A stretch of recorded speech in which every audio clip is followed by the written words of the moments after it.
নমস্কার, সুপ্রভাত। সবাই কেমন আছো? আমি আজকে 6টার সময় ছাদে এসেছি, কিন্তু অন্যদিন অনেক বেশি যেন আলো আলো থাকে, এই কমলা কমলা আভাটা কমে যায়। আজকে এখনও আছে। আজকে 26শে জানুয়ারি। এখনও আমাদের এখানে সরস্বতী ঠাকুর বিসর্জন যাচ্ছে। সকাল 6টা বাজে, কালকে সন্ধ্যা থেকে শুরু হয়েছে। এখনও ঢাকের আওয়াজ শুনতে পাচ্ছি, বিসর্জন শেষ হয়নি। এক নাগারে ঢাক বেজে যাচ্ছে। 23 তারিখ সরস্বতী পুজো ছিল, 24 তারিখ ঠাকুরগুলো রেখেছিল বারোয়ারিগুলো, ক্লাবগুলো।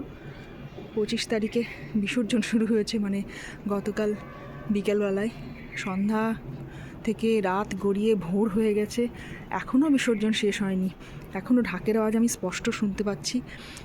ফোনের মধ্যে দিয়ে শোনা যাচ্ছে কিনা আমি জানি না, কিন্তু এখানে আমাদের বাড়ির এখানে ভীষণ জোরে শোনা যাচ্ছে। যদিও বাড়ির এখান থেকে বিসর্জনের ঘাট অনেক দূরে, কিন্তু সকাল বলে মানে শব্দগুলো আসছে, মানে রাস্তা দিয়েও এখনও যাচ্ছে।